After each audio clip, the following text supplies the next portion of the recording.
Hello dear students, मैं प्रवीण दुबे प्रगति institute के YouTube channel पर आप सबका स्वागत करता हूं।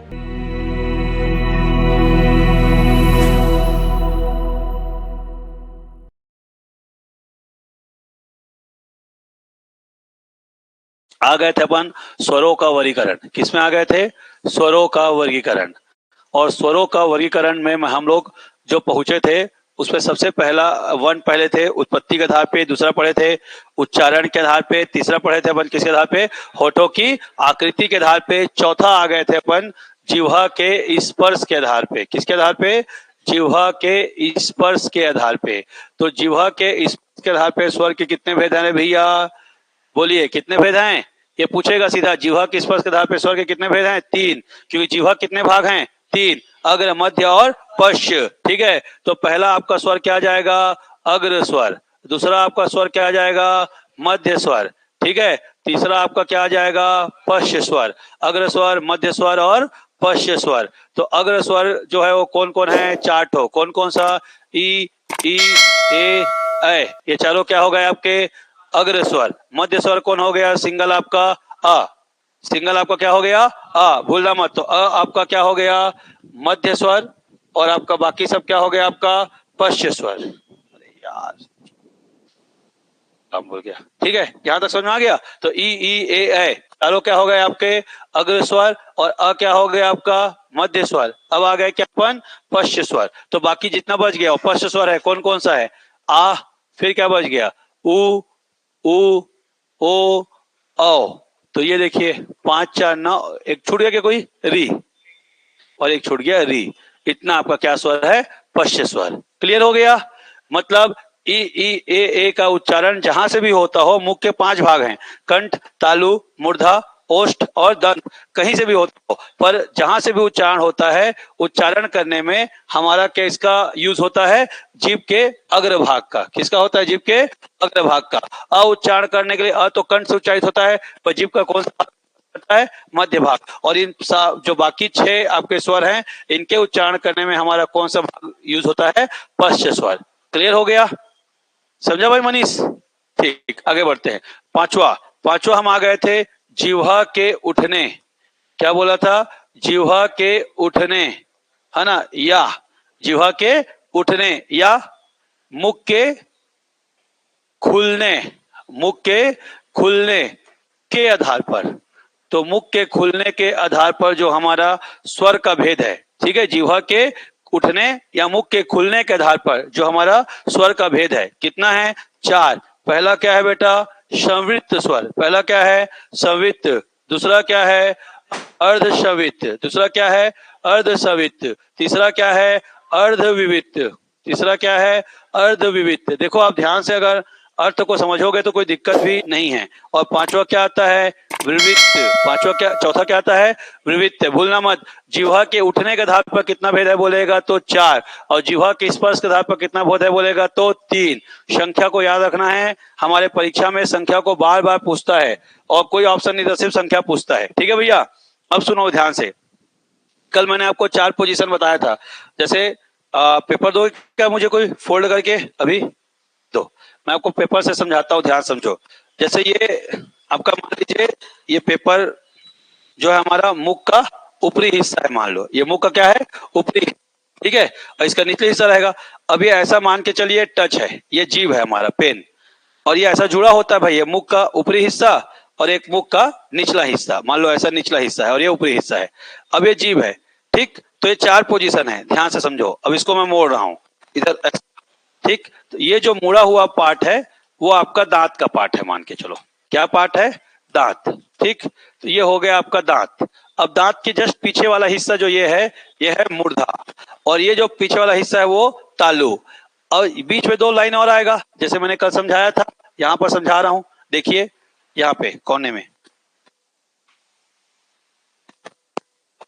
4 पोजीशन है। पहला पोजीशन और शुरू पोजीशन, अंतिम पोजीशन और शुरू पोजीशन। शुरू पोजीशन जो होगा दांत के जस्ट बाद वो क्या कहलाएगा? मूर्धा। और लास्ट पोजीशन हो क्या कहलाएगा? तालु। मैंने बोला था कि मूर्धा ए है, तालु बी है।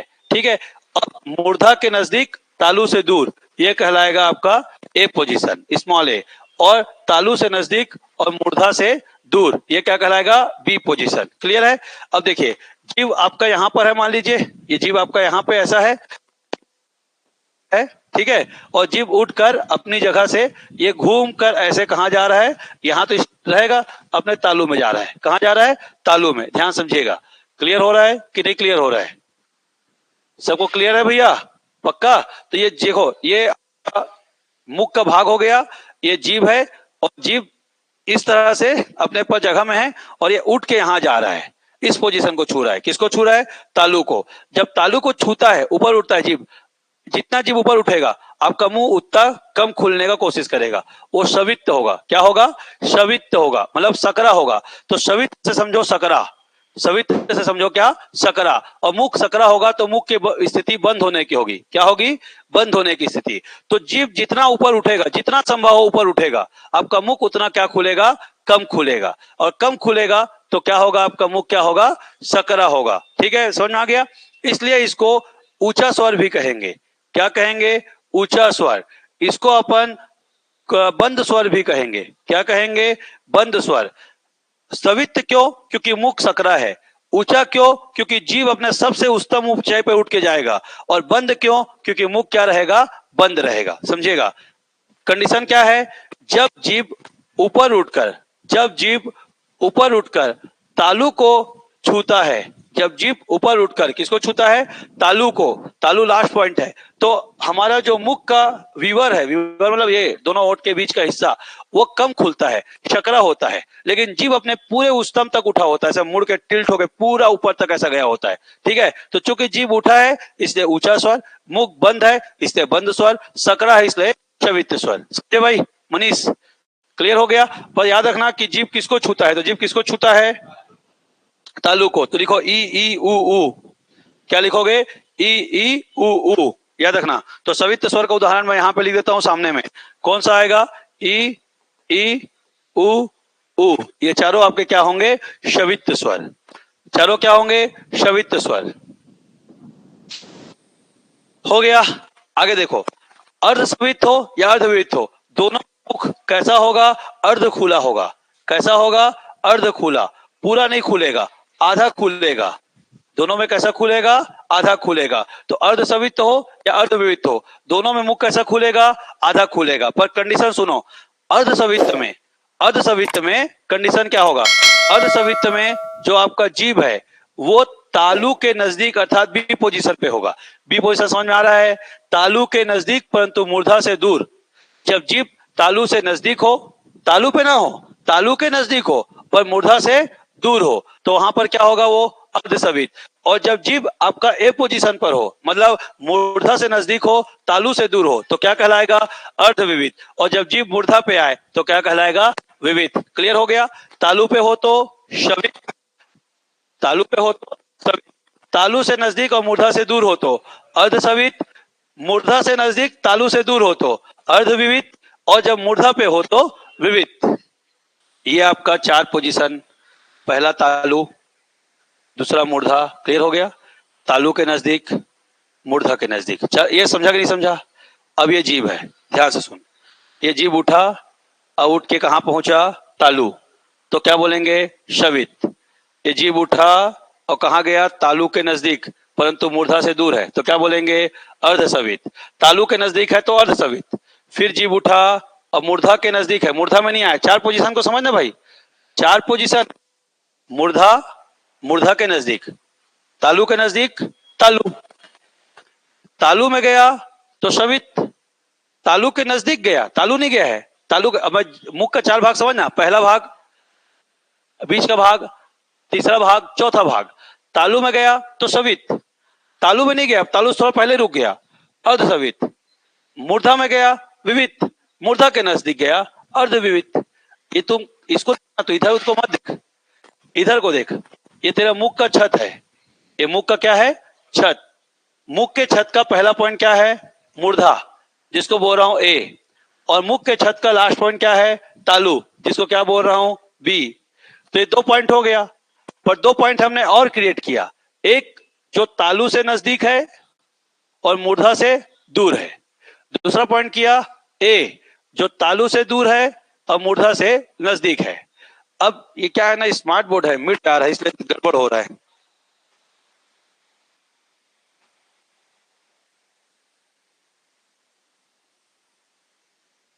चलो, वरना मैं आपको वो करके स्मार्ट बोर्ड में अच्छे से बन ओ व्हाइट बोर्ड रहता तो कोई दिक्कत नहीं होता था। तो ये आपका जीभ है, जो यहाँ पे प्लांट है, ये आपका जीभ है ऐसा, ये इस तरह से। अब जीभ अपनी जगह पर, ये वाला पोर्शन तो टिका रहेगा। अब ये उठ के कहा गया, तालू। तो ये क्या है, शवित। फिर ये उठ के कहा गया, तालू के नजदीक, तालू के नजदीक है ना। अब मूर्धा से क्या है, दूर है। जब उठा, अब जीभ उठ रहा है ना, पूरा उच्चतम उठ रहा है, पूरा उठते उठते उठते कहा गया, तालु। तो पोजीशन क्या है, शवित। इसमें मुख क्या होगा, बंद रहेगा, इसलिए क्या है, बंद स्वर। पर जीभ सबसे ऊपर उठा है, इससे ऊपर जीभ अब नहीं जा सकता, इसलिए स्वर को क्या बोलेंगे, उच्च स्वर। क्या बोलेंगे, उच्च स्वर। समझ में आ गया। तो ई उ, ये सवित स्वर भी है, यही उच्च स्वर है, यही बंद स्वर है। देखो दिमाग घुमाएगा तुम्हारा। निम्नलिखित स्वर में बंद स्वर है, दांत चिपटे बैठे रहोगे पर बनेगा नहीं। निम्नलिखित स्वर में उच्च स्वर है।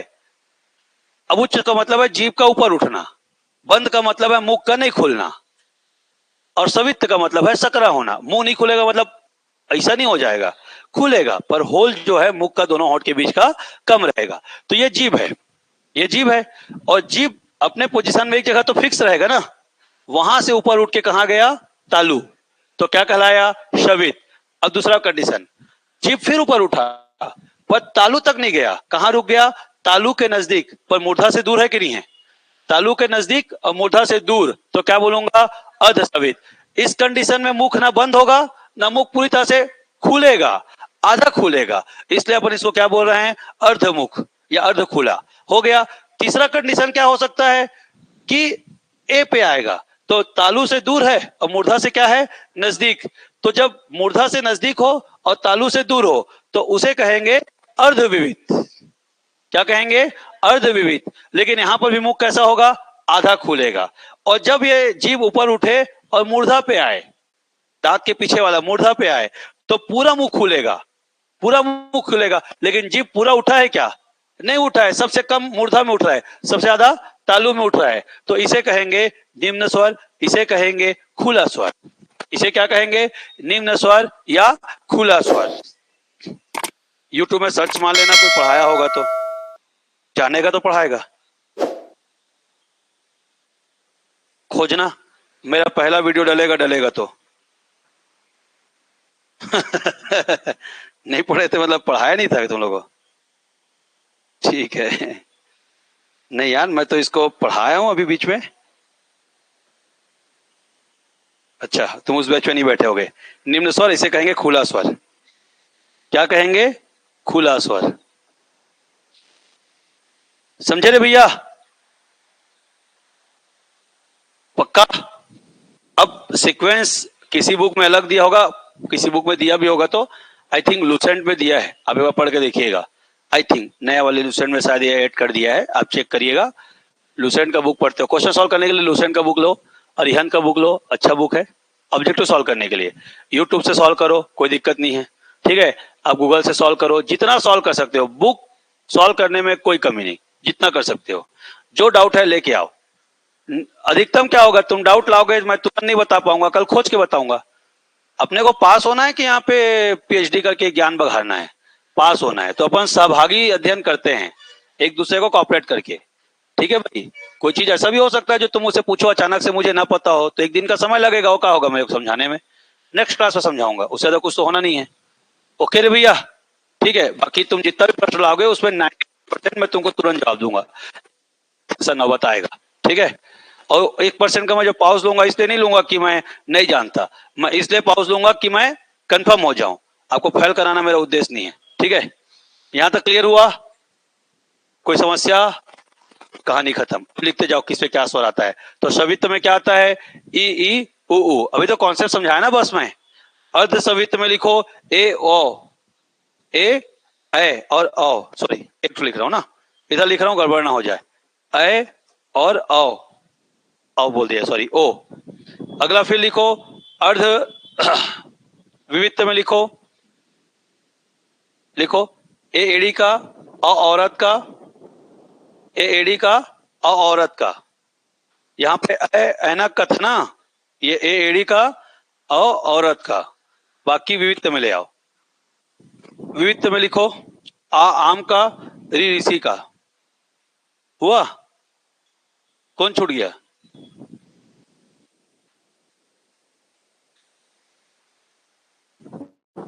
अनार छूटा ना, अनार उसमें आएगा अर्धविविध में। हाँ यहाँ आएगा अनार, और यहाँ क्या आएगा? आम और ऋषि, यही है ना। लिखो 11 आया, गिनो 11 स्वर हुआ कि नहीं, कि कोई छूट गया? हो गए ना पूरे? ठीक, तो 4 2 6, 6 3 9, 9 2 11, ये चारों का विभाजन खत्म। बढ़े आगे, मालती क्लियर है तुमको? मनीष सक्षम? ऑनलाइन वाले कोई डाउट है तो मैसेज कर देना, मैं समझा दूंगा। ठीक है, गूगल मीट में हो तो गूगल मीट पे, अगर ऐप में हो तो ऐप में मैसेज कर दो, चेक कर लो, या कोई अगर पूछ रहा होगा तो क्लियर कर देंगे। आगे बढ़ जाएं, अभी भेद खत्म हो गया, चौथा पांचवा भी बचा है, ऐसा नहीं है कि नहीं बचा है। बढ़े आगे, ठीक। नेक्स्ट देखिए, इसको रहने देता हूं, आप लोगों को फोटो खींचना होगा तो बाद में खींच लेना स्लाइड करके। देखिए, मात्रा के आधार पर, मात्रा के आधार पर छठवां नंबर, तो मात्रा के आधार पे दो होता है बेटा, लघु गुरु।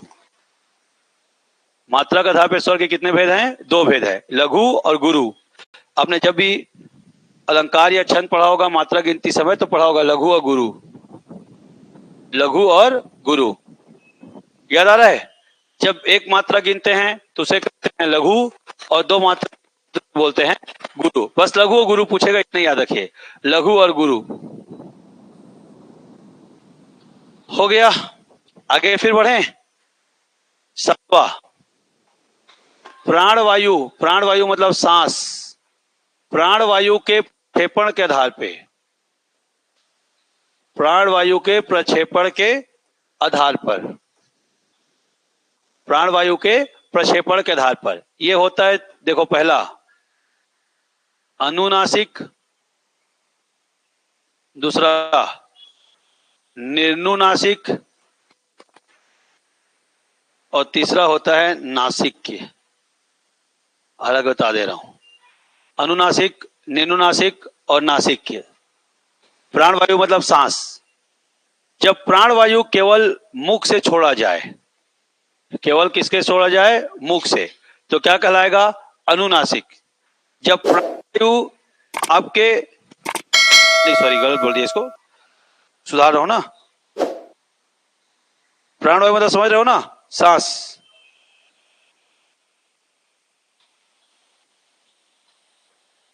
देखिए, जब प्राणवायु मुख और नाक दोनों से छोड़ा जाए, मुख एवं नाक दोनों से छूटे, तो उसे बोलेंगे क्या? अनुनासिक। मतलब जब अपन किसी शब्द को बोलते समय, किसी अक्षर को बोलते समय नाक और मुख दोनों से हवा छोड़े, तो क्या कहलाएगा वो? अनुनासिक। जैसे कि अपन बोलते हैं चांद, ये आपका क्या है?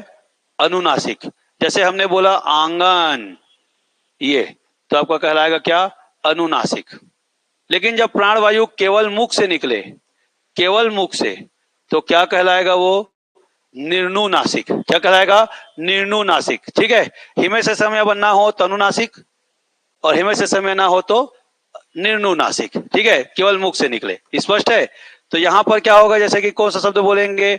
आज, कल, कमल, राम, ऐसा कोई भी शब्द है, ये सब क्या है आपका? निर्नुनासिक है। और जब सांस केवल नाक से निकले, सांस केवल नाक से निकले, तो क्या है वो? नासिक्य। क्या है? नासिक्य। इसमें कौन कौन सा आता है? जैसे देखो, आपका पंचमाक्षर आता है। पंचमाक्षर मतलब अंगा, इया, अड़ा, ना, मा, इनका उच्चारण करना हो तो ये क्या कहलाता है आपका? नासिक्य। अंगा, इया, अड़ा, ना, मा, ये सब क्या है? नासिक्य। फिर से बोल रहा हूं, क्या कह रहे भैया? अंगा, इया, अड़ा, ना, मा।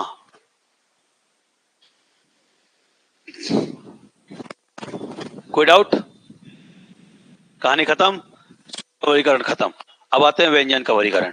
ठीक है, तो ये पांचों को क्या बोलते हैं आगे और जाकर बताऊंगा, पर ये समझ लो नासिक क्या है। ठीक है, केवल मुख से निकलेगा वो क्या है, निन्नुनासिक है, और मुख और नाक दोनों से निकलेगा वो क्या है, अनुनासिक है। हो गया। अब आते हैं व्यंजन का वर्गीकरण। लिख लिया। नेक्स्ट, व्यंजन का वर्गीकरण, ध्यान समझो। व्यंजन वर्ण का वर्गीकरण, क्लासिफिकेशन ऑफ कॉन्सोनेंट्स, कितने प्रकार का है, 3 प्रकार का। कितने प्रकार का, 3 प्रकार का। पहला जो है वो है आपका स्पर्श व्यंजन। पहला क्या है, स्पर्श। स्पर्श व्यंजन की संख्या कितनी है, 25। कितनी है, 25। आपको मैंने कल उच्चारण के स्थल बताए थे मुख के। मुख में उच्चारण के स्थल कितने हैं, 5। सबसे अंदर कौन है, कंठ। कंठ के बाद कौन है, तालु। तालु के बाद कौन है, मूर्धा। मूर्धा के बाद कौन है, दंत। दंत के बाद कौन है, ओष्ठ। पर क्या आप कल्पना करो, आपके पांचों अंगों को पहन दिया जाए, कंठ को, तालु को, मूर्धा को, दंत को, ओष्ठ, और आपका जिह्वा काट दिया जाए, बोल पाओगे? इसका मतलब है कि मुख के अंग होने से काम नहीं चलेगा, मुख के अंगों के साथ क्या होना चाहिए, जिह्वा भी होनी चाहिए। तो जिह्वा का काम है या तो उन अंगों को स्पर्श करना, या उन अंगों में रगड़ करना, या उन अंगों के गोल घूम जाना। तो यदि जिह्वा इन अंगों को स्पर्श करे तो इसके स्पर्श करने से जिन अक्षरों का उच्चारण होता है उसे कहते हैं स्पर्श व्यंजन। स्पर्श व्यंजन के 5 कॉलम है। स्पर्श व्यंजन कितने कॉलम है, 5 कॉलम, समझिएगा। ठीक है रे भैया, इस तरह से स्पर्श व्यंजन के 5 कॉलम है, मैंने पहले ही कहा था। तो ये क्या हो गया, क ख ग घ अंगा। फिर क्या आ गया, च छ ज झ इया। फिर क्या हो गया, ट ठ ड ढ अड़ा, ड ढ अड़ा। फिर क्या आ गया, त थ द ध ना। हो गया। फिर क्या आ गया, प प प प ब भ म, ये हो गया। ठीक है भाई, ये 25 अक्षर है। लेकिन ये जो 25 अक्षर हैं, ठीक है, याद रखिएगा, ये कब आपके कहलाते हैं व्यंजन, जब इसके नीचे क्या लगे होते हैं, हलन। तो जब ऐसे हलंत लगे रहेंगे तभी व्यंजन होंगे, क्योंकि व्यंजन की खासियत है कि व्यंजन शुद्ध होते हैं, उनमें किसी तरह के स्वर का मिक्सअप नहीं होता। तो ये जो पहला अक्षर है, ये पहला अक्षर पहला का लैंडस्केप वाला है, क्या कहलाएगा, क वर्ग। जब मैं कहूंगा क वर्ग, तो अब क कहने का मतलब केवल क मत समझना, क वर्ग का मतलब है क ख ग गंगा। फिर मैं कहूंगा च वर्ग, तो च वर्ग का मतलब है च छ ज यहाँ। फिर मैं कहूंगा ट वर्ग, तो त का मतलब है ट ठ ड अड़ा। मैं कहूंगा त वर्ग, तो त वर्ग का मतलब है त थ द ध ना। मैं कहूंगा प वर्ग, तो प वर्ग का मतलब है प फ ब भ म। इसी को मैं 1 कहूंगा, इसको 2 कहूंगा, इसको 3 कहूंगा, इसको 4 कहूंगा, इसको 5 कहूंगा। आप सबको क ख ग घ ऐसा एकदम रट्टा रट्टा याद होगा, मतलब लैंडस्केप में। अब आपको पोर्ट्रेट याद करना, मतलब खड़ा खड़ा याद करना है। कैसे, क छ ट त प, ख छ ठ त फ, ग ज ड द ब, घ झ ढ ध भ, अंगा इया अड़ा नामा। क्लियर हुआ? संधि को समझने में बहुत मदद करेगा, इसलिए आप इसको खड़ी में याद करिएगा। खड़ी में जब मैं 1 कहूंगा तो मतलब क्या है, मैं 3 कहूंगा, मतलब क्या है, ग ज ड द बा। अगर मैं 4 कहूंगा तो 4 का मतलब क्या है, घ झ ढ ध भा। अगर 5 कहूंगा तो क्या है, अंगा इया अड़ा नामा। अगर मैं 2, क्लियर हो रहा है? और अब ये अगर आपको ऐसा खड़ी याद, तो उसका फायदा क्या होगा, उसको बात को ध्यान से समझो। फायदा ऐसा है, जैसे व्यंजन संधि आएगा तो मैं कहूंगा 1-3 का नियम। मैं क्या कहूंगा, 1-3 का नियम, तो आपको समझ में आ जाएगा जब पढ़ाऊंगा। पर 1-3 का नियम कैसा होगा कि संधि कराने पर, एक का संधि कराने पर, एक का के साथ संधि कराने पर वह 3 बनता है। ये मैं इतना आसान से कहा, क्या कहा, 1 का 3 से, 1 का 4 से, 1 का स्वर से संधि कराने पर वह क्या बनता है, 3 बनता है।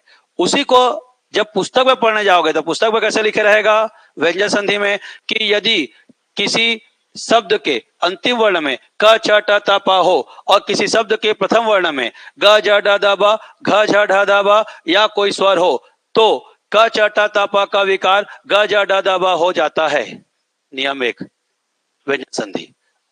नहीं समझ में आया और न समझ में आएगा, जब मैं पढ़ाऊंगा 1-3 तो तुमको समझ में आएगा।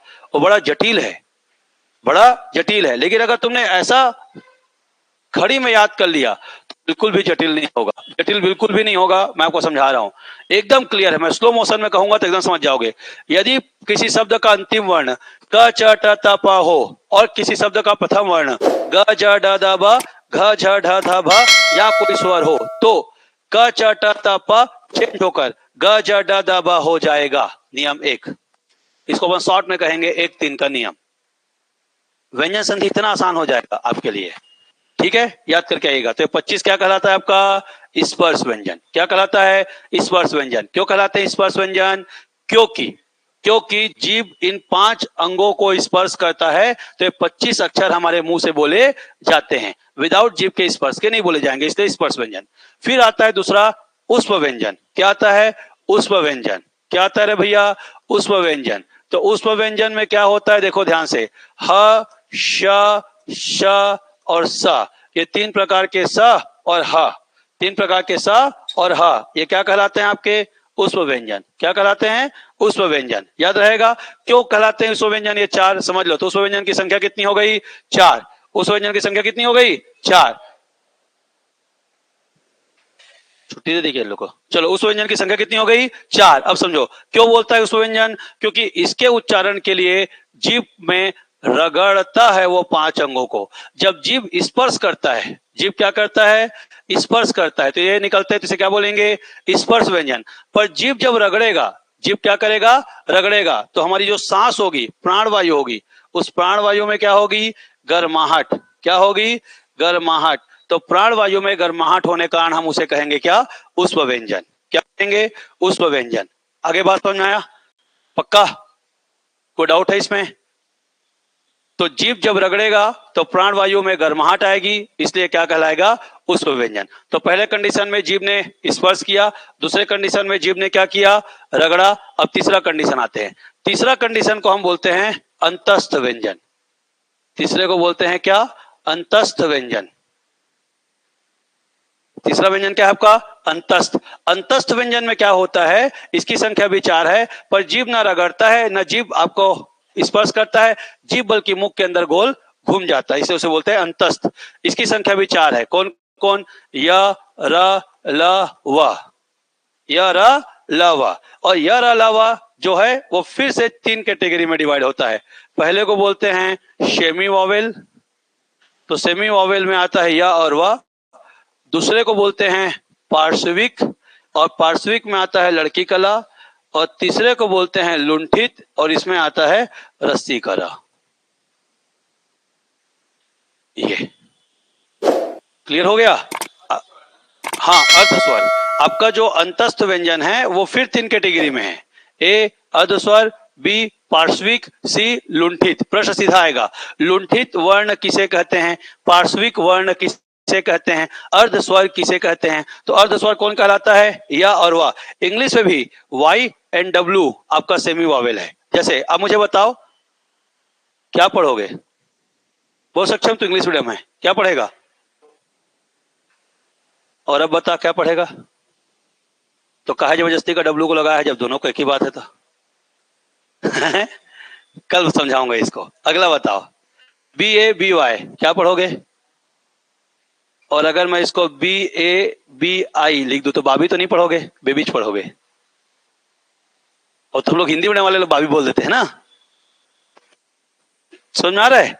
तो ये वाई और डब्ल्यू आपका सेमी वॉवेल है इंग्लिश में भी, और हमारे हिंदी में सेमी वॉवेल है।